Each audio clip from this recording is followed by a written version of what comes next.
ఈరోజు ఆదోనిలో రైల్వేలకు సంబంధించినటువంటి పనులు సాగుతున్నాయి. దాన్ని పరిశీలించడానికి వచ్చాము. మీకు ఇక్కడ కనబడతా ఉంది, ఈ మూల నుంచి ఆ మూల దాకా 1 కిలోమీటర్ రేంజ్ లో 1 కిలోమీటర్ గా గోడ కడతా ఉన్నాం. ఎందుకు ఈ గోడ పని? ఈ వైపు ఈ రైల్వే ట్రాక్ ఈ పక్క గోడ కట్టినట్టే ఆ పక్క కూడా గోడ కడతా ఉన్నాం. ఎందుకు ఈ గోడ కడతా ఉన్నామంటే, విపరీతమైన స్పీడ్ తో 2 ట్రాక్ల మీద, ఇక్కడ 2 ట్రాక్లు ఉన్నాయి, 2 ట్రాక్ల మీద విపరీతమైన స్పీడ్ తో రైళ్లు పోతా ఉంటాయి. హైవే లాగా అనుకోండి.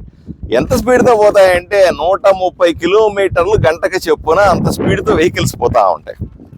ఇక్కడ మనుషులు, రైతులు ఇటు నుంచి అటు పక్కన ఏం కాదులే అని ఎగిరి దూకేస్తా ఉంటారు.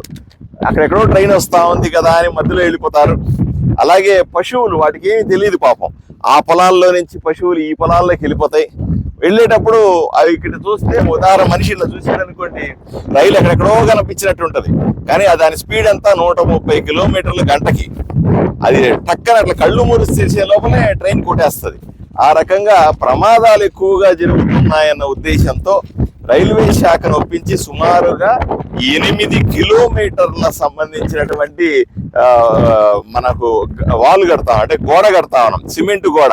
మీరు అక్కడ చూస్తే సిమెంట్ గోడలా కనిపిస్తుంది, కానీ అది కాంక్రీట్ మధ్యలు లాంటివి. అవి కథలు సుమారుగా 1.5 టన్నులు 2 టన్నులు ఉంటాయి ఒకటి. దాన్ని అట్లాగే పేర్చుకుంటూ పోతూ ఉంటారు. ఎక్కడైతే దారి ఉందో కింద నుంచి వెళ్ళడానికి దాన్ని మాత్రం వదిలిపెడతారు, మీదంతా కూడా కవర్ చేస్తారు. దీంతో రైల్వే ప్రమాదాలు నివారించవచ్చు అన్నది ఆలోచన విధానం. దానికోసమే 8 కోట్లు ఖర్చు పెడతా ఉన్నాం.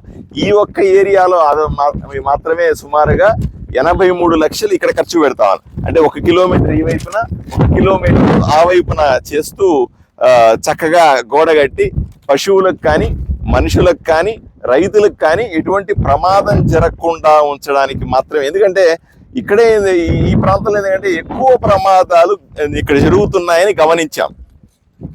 ఎక్కువ సార్లు రైలు ఒకసారి పెద్ద పశువు లాంటిది వచ్చి కొట్టేస్తే ట్రైన్ కూడా పక్కెళ్ళిపోతాయి, ట్రాక్ వదిలిపెట్టి. అంత బలంగా ఉంటాయి ఒక్కోసారి. వీటిని నివారించాలన్న ఉద్దేశంతో చూస్తా ఉన్నాం. ఇక్కడ నాణ్యతా ప్రమాణాలు తక్కువగా ఉన్నాయి, కాంట్రాక్టర్ సరిగా పనిచేస్తలేడనే ఆరోపణలు కూడా ఉన్నాయి.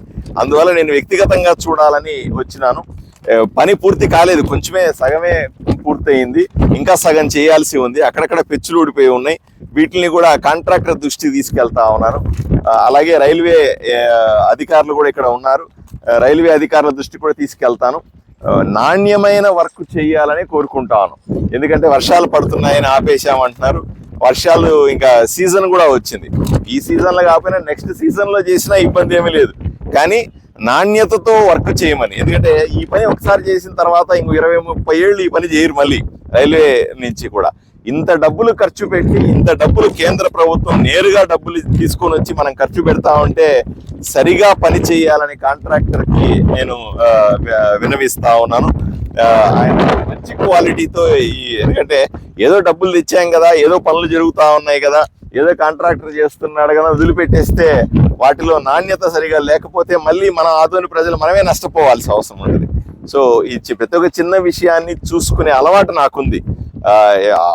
డబ్బులు తేవడం మాత్రమే కాదు, ఆదోనిలో ఖర్చు పెడుతున్న ప్రతి ఒక్క రూపాయి కూడా సరైన విలువ ఇస్తున్నామా లేదా, సరైన నాణ్యత ఇచ్చి మన పనులు చేయించుకోగలుగుతున్నామా అని చూసుకోవడం కూడా చాలా ముఖ్యం.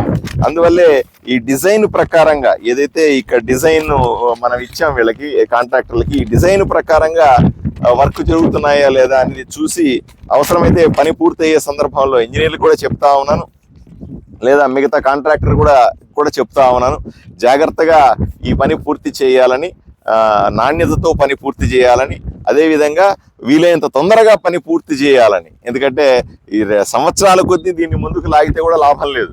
డబ్బులు తెచ్చేసాం, పని మొదలు పెట్టాం, టకటకాన్ని ముగించేసి చక్కగా కట్టేస్తే యాక్సిడెంట్లు తొందరగా నివారించడం సాధ్యం అవుతుందని నేను ఈరోజు ఇక్కడికి వచ్చాను.